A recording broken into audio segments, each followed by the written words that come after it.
നമസ്കാരം. ഈ വാർത്താ ദിനത്തിലെ സമഗ്ര വാർത്തകളുമായി വാർത്താ സന്ധ്യ ആരംഭിക്കുകയാണ്. എല്ലാ പ്രേക്ഷകർക്കും വാർത്താ സന്ധ്യയിലേക്ക് സ്വാഗതം. ആദ്യ വാർത്തയിലേക്ക്. ന്യൂനപക്ഷ സംഗമം നടത്താൻ ഒരുങ്ങി സർക്കാർ. കൊച്ചിയാകും സംഗമവേദി. ക്രിസ്ത്യൻ മുസ്ലിം മതവിഭാഗങ്ങളിൽ നിന്നായി ക്ഷണിക്കപ്പെട്ട 1500 പേരെ പങ്കെടുപ്പിക്കും. ഒക്ടോബർ മാസത്തിൽ സംഗമം നടത്താനാണ് തീരുമാനം. ഷഫീദ് റാവുത്തർ വിശദാംശങ്ങളുമായി. ഷഫീദ്, ആഗോള അയ്യപ്പ സംഗമം, അതിന് തൊട്ടു പിന്നാലെ ഇപ്പോൾ ന്യൂനപക്ഷ സംഗമം, അതിന് കൂടുതൽ വിവരങ്ങൾ പുറത്തുവിടുന്നുണ്ടോ? അത് ഔദ്യോഗിക പ്രഖ്യാപനമായി തന്നെ ഉണ്ടാകുമെന്നാണ് കരുതേണ്ടത്, അല്ലേ? അനുജ, ഉറപ്പായിട്ടും. അതായത് ആഗോള അയ്യപ്പ സംഗമം വലിയ വിവാദമായിരുന്നു. പ്രത്യേകിച്ച് അത് ഭൂരിപക്ഷ പ്രീണനമാണ് എന്ന തരത്തിലേക്ക് പ്രതിപക്ഷത്തിന് വിമർശനമടക്കമുള്ള കാര്യങ്ങൾ സജീവമായി ഉയരുകയും ചെയ്തു. ഇതിന്റെ പശ്ചാത്തലത്തിൽ ഒരുപക്ഷെ അതിനുശേഷം നടന്ന സംസ്ഥാന സർക്കാരിന്റെ തീരുമാനം എന്ന നിലയിൽ കൂടി ഇതുമായി ബന്ധപ്പെട്ട അഭിപ്രായങ്ങൾ ഇപ്പോൾ ഉയർന്നു വരുന്നുണ്ട്. അതായത് അയ്യപ്പ സംഗമത്തിന് പിന്നാലെ ന്യൂനപക്ഷ സംഗമം സംഘടിപ്പിക്കാൻ ഇപ്പോൾ സംസ്ഥാന സർക്കാരിന്റെ തീരുമാനം. കൊച്ചിയിൽ പ്രാഥമികമായി കൊച്ചിയിൽ നടത്താനാണ് ആലോചന. ഒരു പക്ഷേ സാങ്കേതികമായ ബുദ്ധിമുട്ടുണ്ടെങ്കിൽ അത് കോഴിക്കോടേക്ക് വെച്ച് മാറ്റും. ന്യൂനപക്ഷ ക്ഷേമം ഫോക്കസ് ചെയ്തുള്ള പലതരത്തിലുള്ള ചർച്ചകളായിരിക്കും അവിടെ നടക്കുക എന്നുള്ളതും നമുക്കിപ്പോൾ ഒരു വിവരമായി ലഭിക്കുന്നുണ്ട്. ന്യൂനപക്ഷ വകുപ്പിന് കീഴിൽ ഉദ്യോഗസ്ഥരുടെ രണ്ട് തരത്തിൽ യോഗം ചേർന്നു എന്നുള്ള വിവരം കൂടി ഈ ഘട്ടത്തിൽ പുറത്തു വരുന്നുണ്ട് എന്നുള്ളതാണ് ഏറ്റവും ശ്രദ്ധേയമായിട്ടുള്ള കാര്യം. ചർച്ചാ വിഷയങ്ങൾ സംബന്ധിച്ച സർക്കാരിനുള്ളിൽ ചർച്ചകൾ സജീവമാണ്. ഈ ശബരിമല യുവതീ പ്രവേശന വിധിയും നവോത്ഥാന മുന്നേറ്റങ്ങളും അതേപോലെ തന്നെ ഈ വനിതാ മതിലും അടക്കമുള്ള കാര്യങ്ങളിൽ നിന്ന് സർക്കാർ പിന്നോട്ട് പോകുന്നു എന്നുള്ള വിമർശനം കൂടി സംസ്ഥാന സർക്കാർ നേരിടുന്നുണ്ട്. ഇതിനിടയിലാണ് ന്യൂനപക്ഷ സംഗമവും വരുന്നത്. എല്ലാവരെയും ഒരുപോലെ പരിഗണിക്കുന്നുണ്ടെന്നും പുരോഗമന ആശയങ്ങൾ കൈവിടുന്നില്ലെന്നും പറയുകയാണ് സംസ്ഥാന സർക്കാരിന്റെ ലക്ഷ്യം. അതേസമയം തിരഞ്ഞെടുപ്പ് വർഷമാണ്. 2 പ്രധാനപ്പെട്ട തിരഞ്ഞെടുപ്പ് വരാൻ പോകുന്നു.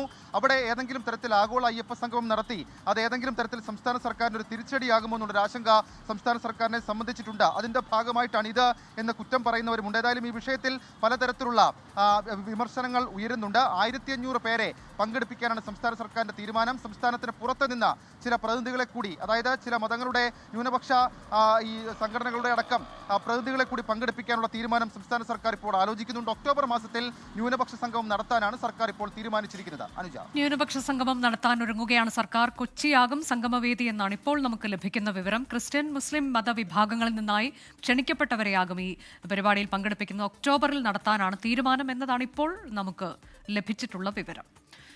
ശബരിമല ആഗോള അയ്യപ്പ സംഗമത്തിന് പച്ചക്കൊടി കാട്ടി ഹൈക്കോടതി. കർശന നിർദ്ദേശങ്ങളോടെയാണ് ഹൈക്കോടതി ഉത്തരവ്.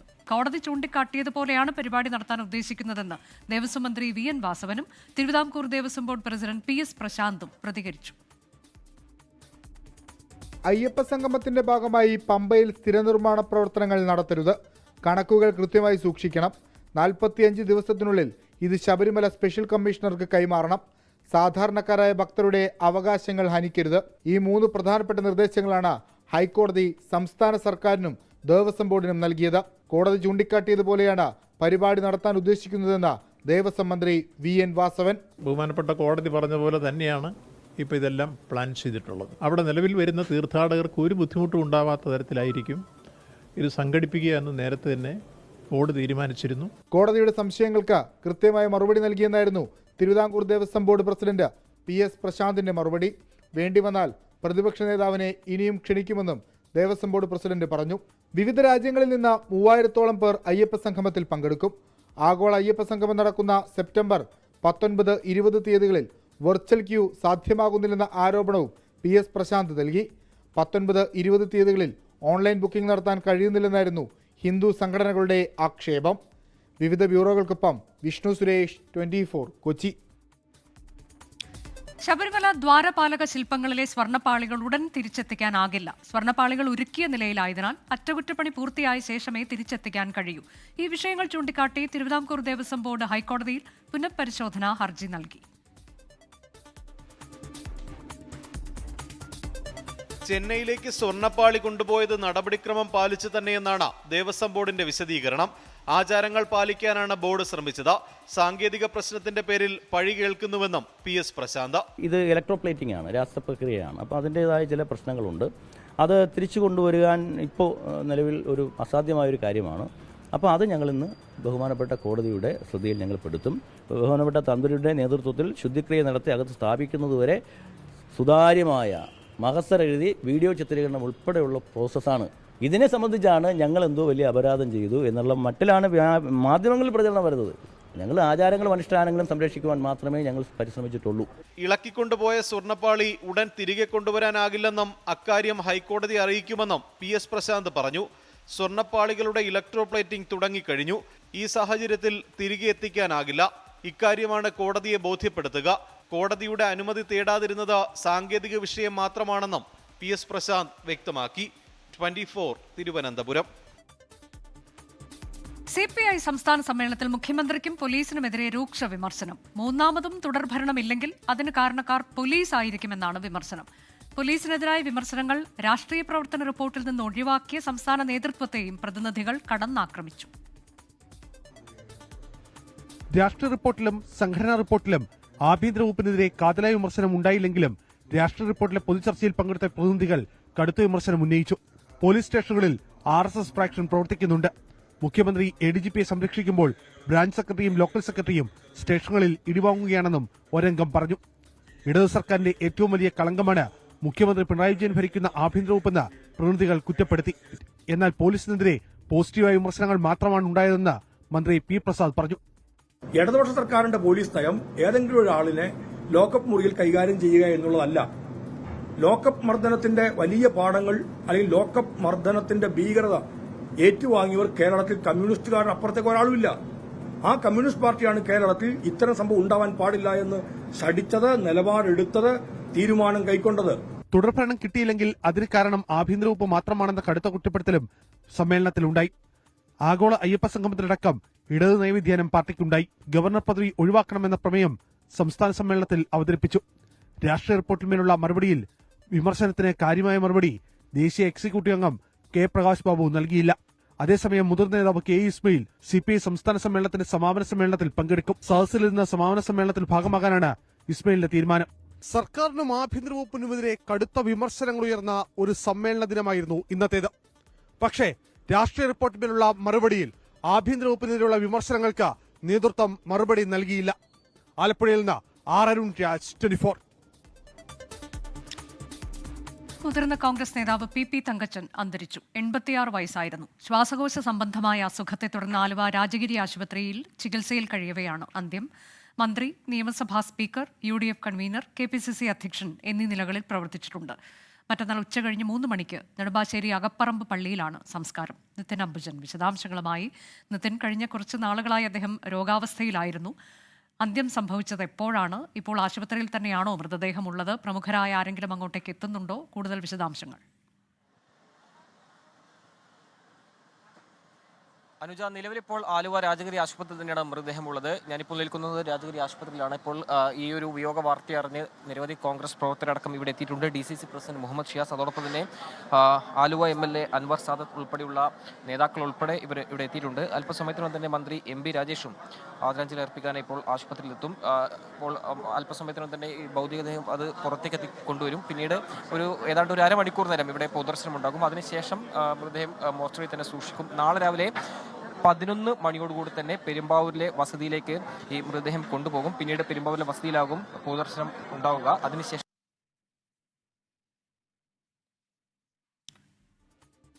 മുതിർന്ന കോൺഗ്രസ് നേതാവ് PP തങ്കച്ചൻ അന്തരിച്ചു. വൈകിട്ട് 4:30 അന്ത്യം സംഭവിച്ചത്. ആലുവ രാജഗിരി ആശുപത്രിയിൽ അദ്ദേഹം ചികിത്സയിലായിരുന്നു. വാർദ്ധക്യ സംബന്ധമായ അസുഖങ്ങൾ ഉണ്ടായിരുന്നു. കൂടാതെ ശ്വാസകോശ സംബന്ധമായ അസുഖങ്ങൾ കൂടി ഉണ്ടായിരുന്നു. നിതിൻ, തുടരൂ. നാളെ പെരുമ്പാവൂരിലെ വസതിയിൽ മൃതദേഹം എത്തിക്കും. 11 മണി മുതൽ പൊതുദർശനം.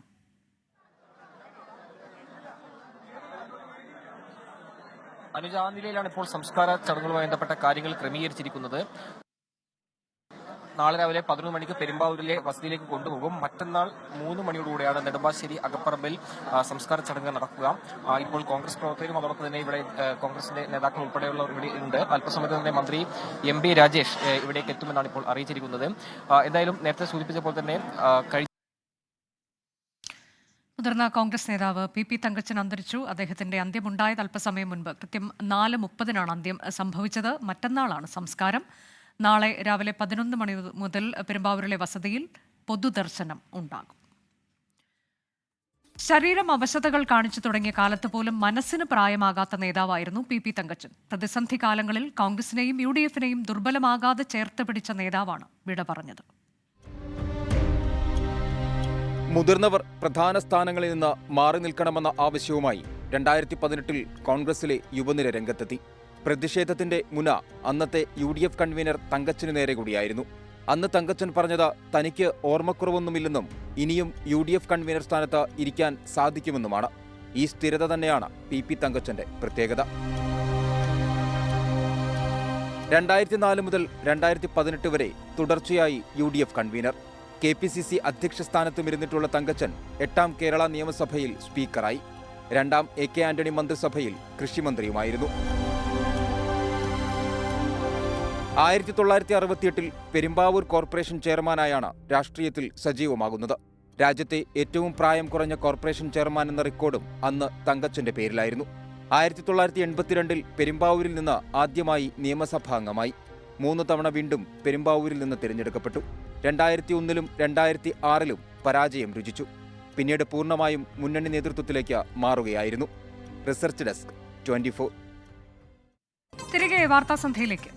പോലീസിൽ നിന്നുള്ള ക്രൂരതയും ദുരനുഭവങ്ങളും തുറന്നു പറഞ്ഞ് കൂടുതൽ പേർ ഇന്നും രംഗത്തെത്തി. പത്തനംതിട്ട അടൂരിലെ DYFI നേതാവ് ജോയലിന്റെ മരണത്തിന് കാരണം കസ്റ്റഡി മർദ്ദനം എന്നാരോപിച്ച് കുടുംബം രംഗത്തെത്തി. മർദ്ദനത്തിൽ ശ്വാസകോശത്തിന് ഗുരുതര പരുക്കേറ്റെന്ന് തൃശൂർ സ്വദേശി അഖിൽ യേശുദാസനും കർണപുടം അടിച്ചു തകർത്തുവെന്ന് കണ്ണൂർ സ്വദേശി അഷ്റഫും പറഞ്ഞു. അതേസമയം കസ്റ്റഡി മർദ്ദന ആരോപണങ്ങൾ കേരള പോലീസ് അസോസിയേഷൻ തള്ളി. തൃശൂർ അന്തിക്കാട് SI ആയിരുന്ന അരിസ്റ്റോട്ടിൽ മർദ്ദിച്ചെന്നാണ് ഓട്ടോറിക്ഷ ഡ്രൈവർ അഖിൽ യേശുദാസിന്റെ പരാതി. ബൈക്ക് യാത്രക്കാരനെ ഇടിച്ചിട്ടത് അഖിൽ എന്ന സംശയത്തിൽ വിളിച്ചുവരുത്തി മർദ്ദിക്കുകയായിരുന്നു. ശ്വാസകോശത്തിന് ഗുരുതരമായി പരിക്കേറ്റ അഖിൽ നാളെ ശസ്ത്രക്രിയയ്ക്ക് വിധേയനാകും. നീ ഇങ്ങനെ കിടന്നായെന്ന് പറഞ്ഞിട്ട് എൻ്റെ അപ്പനെ ആള് തെറി പറയണം. അപ്പോൾ ഞാൻ ചോദിച്ചു, സാർ എന്തിനാ എൻ്റെ അപ്പനെ തെറി പറയണത്? എൻ്റെ വണ്ടി തട്ടിയിട്ടില്ലോ എന്ന് പറഞ്ഞു. അവിടുത്തെ പോലീസുകാരൊക്കെ കൂടി 4-4.5 മണിക്കൂർ നേരം എന്നെ ബലം കെട്ട് മർദ്ദിച്ചു. കണ്ണൂർ ടൗൺ SHO ശ്രീജിത്ത് കൊടിയേരി കർണപുടം അടിച്ചു തകർത്തെന്നാണ് നാറാത്ത് സ്വദേശിയുടെ ആരോപണം. 2017 സംഭവം. ക്രൂരമായ മർദ്ദനത്തിൽ 35% കേൾവി നഷ്ടപ്പെട്ടെന്ന് അഷ്റഫ് 24നോട്. SI ശ്രീജിത്ത് കൊടിയേരി 2 കൈ കൊണ്ട് എൻ്റെ ചെവി 2 അടക്ക അടിച്ചു. അല്ല അടിച്ചപ്പോൾ എനിക്ക് ചെവിയിൽ നിന്ന് മൂളിച്ചൊക്കെ അടിച്ചപ്പോൾ ഞാൻ പറഞ്ഞു, സാറ് അടിക്കല്ല, എനിക്ക് നോമ്പുണ്ട്. അന്ന് നോമ്പാണ്. എന്തൊക്കെയോ ചീത്തയൊക്കെ പറഞ്ഞാൽ എന്നെ കുനിച്ചേച്ച് പുറത്തൊക്കെ അടിച്ചു, മുതുക്കത്തൊക്കെ അടിച്ചു. എന്നെ ചവിട്ടാൻ തൊയ്ക്കാൻ പോകുമ്പോൾ ഞാൻ കയറി കാല് പിടിച്ചിട്ട്. പത്തനംതിട്ട അടൂരിലെ DYFI നേതാവ് ജോയലിന്റെ മരണത്തിന് കാരണം പോലീസ് മർദ്ദനമെന്നാരോപിച്ച് കുടുംബം രംഗത്തെത്തി. 2020 ജനുവരി 1 ജോയലിന് മർദ്ദനമേറ്റത്. 5 മാസം പൂർത്തിയാകും മുന്നേ അവശതകളെ തുടർന്ന് ജോയൽ മരിച്ചു. CA വന്നു കഴിഞ്ഞപ്പം മോനാമിൻ്റെ ഇന്നിച്ച് ഇങ്ങോട്ട് വരിക CA ഇവന്റെ ഇവിടെ ഇങ്ങനെ കുത്തിപ്പിടിച്ച് പിന്നെ ചറ പറയാൻ എന്റെ കുഞ്ഞിനെ ഇടി തന്നെ. കസ്റ്റഡി മർദ്ദന ആരോപണങ്ങൾ കേരള പോലീസ് അസോസിയേഷൻ തള്ളി. സമീപകാലത്ത് പോലീസ് നേടിയ പ്രവർത്തനങ്ങളെ ഇകഴ്ത്തുന്നതിനായുള്ള വസ്തുതാവിരുദ്ധ പ്രചാരണമെന്നാണ് ഫേസ്ബുക്കിലെ പ്രതികരണം. വിവിധ ബ്യൂറോകൾക്കൊപ്പം news desk 24. ADGP MR Ajith കുമാറിന്റെ ശബരിമലയിലെ ട്രാക്ടർ യാത്രാ വിവാദത്തിൽ പോലീസിൽ വീണ്ടും നടപടി. യാത്രാ വിവരങ്ങൾ ചോർത്തിയെന്ന സംശയത്തിൽ Pathanamthitta state special branch DYSP doctor R ജോസിനെ സ്ഥലം മാറ്റി. പത്തനംതിട്ടയിൽ നിന്ന് ആലുവയിലേക്കാണ് സ്ഥലം മാറ്റം. 1 മാസം മുൻപാണ് സ്ഥലം മാറ്റ ഉത്തരവ് ഇറങ്ങിയത്. ഒരാഴ്ച മുൻപ് ഡോക്ടർ ജോസ് പത്തനംതിട്ടയിൽ നിന്ന് വിടുതൽ വാങ്ങുകയും ചെയ്തു. സ്ഥലമാറ്റത്തിൽ പോലീസിൽ തന്നെ ഒരു വിഭാഗത്തിനിടയിൽ അതൃപ്തിയുണ്ട്. അച്ചടക്ക നടപടിയല്ലെന്നും സ്വാഭാവിക സ്ഥലം മാറ്റം എന്നുമാണ് ഔദ്യോഗിക വിശദീകരണം. കൊണ്ടും കൊടുത്തും ഡോക്ടർ KT ജലീൽ MLAയും youth league general secretary PK ഫിറോസും തമ്മിൽ പോര്. KT ജലീലിന്റെ അനധികൃത സ്വത്ത് സമ്പാദന ആരോപണത്തിന് മറുപടിയുമായി PK ഫിറോസ് രംഗത്ത് വന്നു.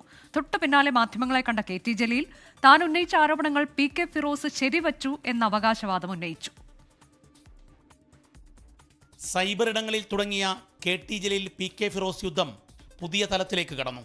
KT ജലീലിന്റെ ആരോപണങ്ങൾക്ക് മറുപടി പറയാൻ PK ഫിറോസാണ് ഇന്നാദ്യം വാർത്താ സമ്മേളനം വിളിച്ചത്. ജലീൽ മന്ത്രിയായിരിക്കെ കോടികളുടെ അഴിമതി നടത്തിയിട്ടുണ്ടെന്നും അത് കണ്ടുപിടിക്കാനുള്ള തന്റെ ശ്രമങ്ങളിൽ വിറളി പിടിച്ചാണ് KT ജലീലിന്റെ ആക്രമണമെന്ന വലിയ ആരോപണമാണ് PK ഫിറോസ് ആദ്യം തൊടുത്തുവിട്ടത്. അദ്ദേഹം മന്ത്രിയായിരിക്കുന്ന സമയത്ത് നടത്തിയിട്ടുള്ള വളരെ ഗുരുതരമായ ഒരു അഴിമതി പിടിക്കപ്പെടാൻ പോകുന്നു, അത് പുറത്തു വരാൻ പോകുന്നു എന്നതിൻ്റെ വെപ്രാളത്തിലാണ് അദ്ദേഹം ഇപ്പോൾ എനിക്കെതിരെ നിരന്തരമായ ആക്ഷേപങ്ങൾ ഉന്നയിച്ചുകൊണ്ടിരിക്കുന്നത്. ഒട്ടും വൈകാതെ KT ജലീൽ വാർത്താ സമ്മേളനം വിളിച്ചു. തന്റെ ആരോപണങ്ങളെല്ലാം ഫിറോസ് ശരിവെക്കുകയാണെന്ന് ജലീൽ ആവർത്തിച്ചു പറഞ്ഞു. ദുബായിൽ 5.25 ലക്ഷം രൂപ ശമ്പളം നൽകുന്ന സ്ഥാപനത്തിന്റെ വിലാസം എന്തെന്ന ചോദ്യവും ഉന്നയിച്ചു. ഒരുപാട് രാജ്യങ്ങളിൽ ബിസിനസ്സുകൾ നടത്താൻ കഴിവുള്ള, എന്നാൽ അതോടൊപ്പം കേരളത്തിൽ യൂത്ത് ലീഗിന്റെ എല്ലാ പ്രവർത്തനങ്ങളുടെ മുന്നിലും ചുക്കാൻ പിടിച്ചു നിൽക്കുന്ന കേരള രാഷ്ട്രീയത്തിലെ മായാവിയാണ് ശ്രീ PK ഫിറോസ്. തനിക്ക് ബിസിനസ് ഉണ്ടെന്ന PK ഫിറോസിന്റെ വെളിപ്പെടുത്തലിനെയും KT ജലീൽ വ്യാഖ്യാനിച്ചത് തൻ്റെ ആരോപണങ്ങളുടെ ശരിവെക്കലുകളായാണ്. 24 തിരുവനന്തപുരം, കോഴിക്കോട്. 40 സർക്കാർ സ്കൂളുകളിൽ കമ്പ്യൂട്ടർ ലാബുകൾ സ്ഥാപിക്കുമെന്ന SKN40 കേരള യാത്രയിലെ വാഗ്ദാനം പാലിച്ച് 24. Ernakulam Thrikkakara government vocational higher secondary സ്കൂളിലായിരുന്നു പദ്ധതിയുടെ സംസ്ഥാനതല ഉദ്ഘാടനം. കെ ചിറ്റിലപ്പള്ളി ഫൗണ്ടേഷനുമായി സഹകരിച്ചാണ് പദ്ധതി യാഥാർത്ഥ്യമാക്കുന്നത്. 24 ചീഫ് എഡിറ്റർ ആർ ശ്രീകണ്ഠൻ നായരും K Chittilappilly foundation executive director doctor George സ്ലീബയും ചേർന്ന് പദ്ധതിയുടെ ഉദ്ഘാടനം നിർവഹിച്ചു. ലഹരിക്കെതിരായ പോരാട്ടത്തിൽ സമൂഹത്തെ ഒപ്പം ചേർത്ത SKN40യുടെ ഭാഗമായാണ് സ്കൂളുകളിൽ കമ്പ്യൂട്ടർ ലാബുകൾ സ്ഥാപിക്കുമെന്ന പദ്ധതി പ്രഖ്യാപിച്ചത്. സംസ്ഥാനതല ഉദ്ഘാടനം Ernakulam Thrikkakara government vocational higher secondary സ്കൂളിൽ നടന്നു. 24 ചീഫ് എഡിറ്റർ ആർ ശ്രീകണ്ഠൻ നായരും K Chittilappilly foundation executive director doctor George സ്ലീബായും ചേർന്ന് പദ്ധതി ഉദ്ഘാടനം ചെയ്തു. ലഹരി വിരുദ്ധ പോരാട്ടത്തിൽ 24നൊപ്പം ചേർന്ന് നിൽക്കുന്നതിൽ അഭിമാനമെന്ന് K Chittilappilly foundation executive director doctor George Sleeba. SKNും അതുപോലെ തന്നെ ചാനൽ 24ഉമായിട്ട് ചേർന്ന് പ്രവർത്തിക്കാൻ കിട്ടിയ അവസരം ഏറ്റവും നല്ല, ഏറ്റവും സന്തോഷം നൽകുന്ന, ഏറ്റവും കൃതാർത്ഥത നൽകുന്ന ഒരു അവസരമാണ് എന്നുകൂടി ഈ അവസരത്തിൽ സൂചിപ്പിക്കാനായിട്ട് ആഗ്രഹിക്കുന്നതാണ്. കേരളത്തിലെ 14 ജില്ലകളിൽ നിന്ന് തിരഞ്ഞെടുക്കപ്പെട്ട 40 സ്കൂളുകളിലാണ് SKN40യുടെ ഭാഗമായി കമ്പ്യൂട്ടർ ലാബുകൾ സ്ഥാപിക്കുക. ലഹരിക്കെതിരായ പോരാട്ടത്തിൽ സമൂഹത്തെ ആകെ ചേർത്ത് നിർത്തുന്നതിന്റെ ഭാഗമായാണ് പദ്ധതിയെന്ന് 24 chief editor R Sreekandan Nair പറഞ്ഞു. നമ്മളെല്ലാം ഒന്നിച്ച് കൈകോർത്ത് ഈ അണിചേർന്ന് ഈ നമ്മുടെ എല്ലാ കുട്ടികളെയും ഇതിൽ നിന്ന് മോചിപ്പിച്ചെടുക്കണം. അപ്പോൾ അതിനുവേണ്ടിയുള്ള ഒരു യത്നം കൂടി ആകട്ടെ നമ്മുടെ ഇന്നത്തെ ഈ സമ്മേളനം എന്ന് ഞാൻ ആഗ്രഹിക്കുകയാണ്.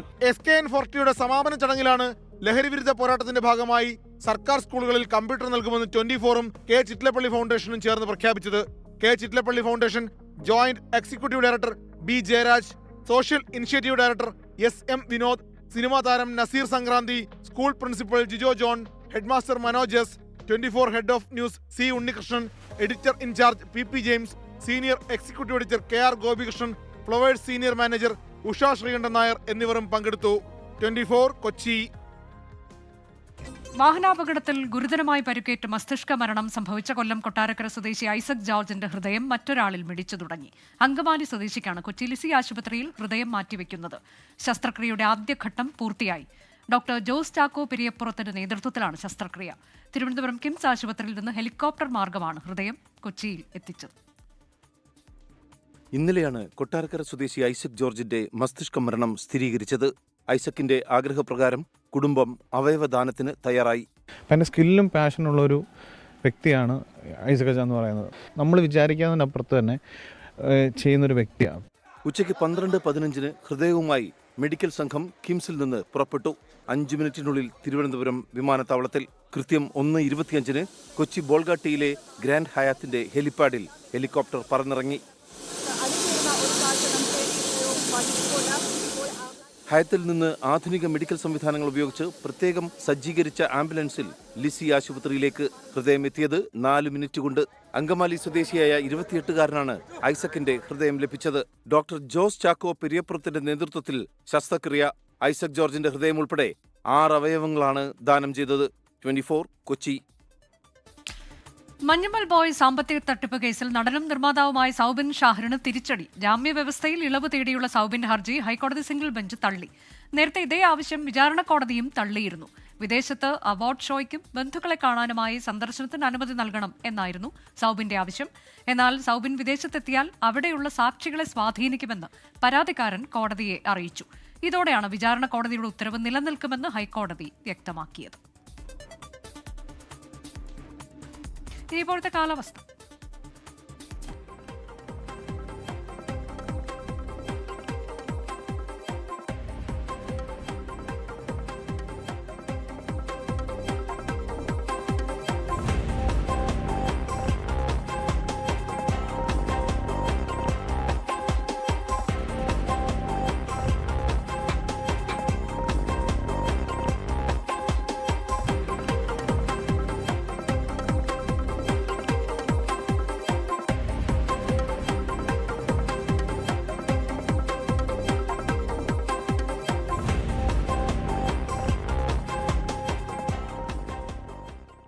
ഇതോടെ ഇന്നത്തെ വാർത്താസന്ധ്യ അവസാനിക്കുകയാണ്. ഇനി പൊതുജനം കഴുതയല്ല സാർ എന്ന പരിപാടിയുമായി TK റീജിത്ത്. നമസ്കാരം.